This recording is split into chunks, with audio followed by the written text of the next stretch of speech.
10월 22일 화요일 장마감 후 시간의 거래 종목 브리핑을 시작하겠습니다. 먼저 오늘 시간에 상승한 종목들을 보겠습니다. 전체적으로는 비만 치료제 관련주들의 시간외 상승세가 두드러졌는데요. 이 중 시간의 상한가 종목은 한국파마와 이노시스 두 종목이 있었습니다. 참고로 거래 대금이 적어서 넣지는 않았지만 아이큐어가 셀트리온과 836억 원 규모의 도내 폐질 패치 라이선스 및 공급 계약을 체결했다고 공시하면서 시간에 9.92%의 상승세를 보였으니 참고해주세요. 그렇다면 상위 5개 종목들의 시간의 상승 이유를 알아볼게요. 먼저 한국파마와 진양제약, 한독을 비롯한 비만 치료제 관련주들이 시간에 상승했습니다. 장마감 후 위고비가 최근 국내에서 출시된 이후 품귀 현상을 겪으면서 해외 직구에 나서는 이들이 늘어나고 있다는 소식이 전해졌기 때문인데요. 위고비와 같은 GLP-1 계열의 비만 약들은 국내에서는 성인 비만 환자에게만 처방할 수 있도록 허가되었기 때문에 식약처는 위고비와 비슷한 성분을 가진 비만 약들의 해외 직구를 차단하는 등 단속 강화에 나섰다고 전해졌어요. 이 같은 소식에 위고비 대란 소식이 지속 부각되며 일부 비만 치료제 관련주들이 시간에 상승한 것으로 추정됩니다. 이 중에서도 한국파마는 최근 국내 연구진들이 고지혈증 치료제로 알려진 페노피브레이트가 비만이나 당뇨로 인한 신부전에도 효과가 있다는 점을 규명했다고 밝히면서 관련주로 부각되며 상한가에 들어간 바 있으니 참고해주세요.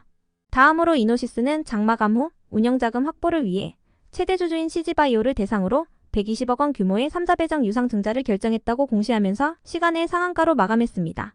유상증자 납입일은 10월 30일입니다. 신주 발행가액은 1,308원이며 신주 상장 예정일은 11월 19일입니다. 이어서 오르비텍은 원전 관련주로 지속 부각되며 시간의 상승세를 이어간 것으로 추정됩니다. 최근 아마존과 구글이 소형 원전 기업과의 계약 소식을 전한 가운데 미국장에서 뉴스케일 파워와 오클로 등의 소형 원전 기업들이 강세를 이어가고 있는데요.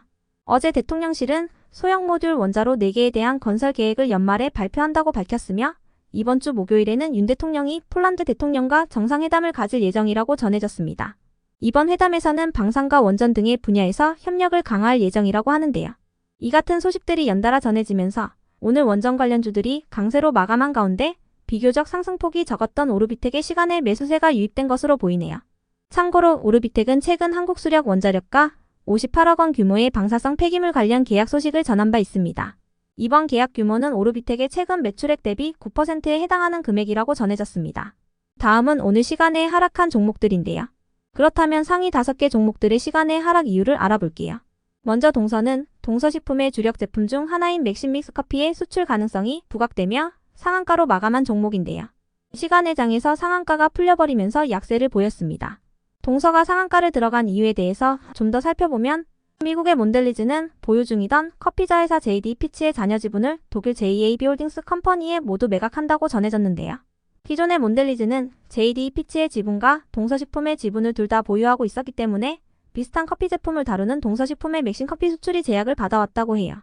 그런데 이번에 몬델리즈가 커피자 회사의 지분을 모두 매각하면서 맥심 커피의 수출 제한 요건이 해제될 것이라는 기대감을 잇고 있습니다. 동서는 동서식품의 지분 50%를 보유하고 있으니 참고해주세요. 한편 신화인터텍이 시간에 하락할 만한 악재나 공시는 파악되지 않았는데요.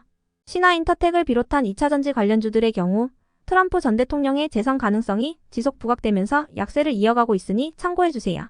트럼프가 재선에 성공할 경우 전기차 보조금이 줄어들 것이라는 우려를 잇고 있습니다.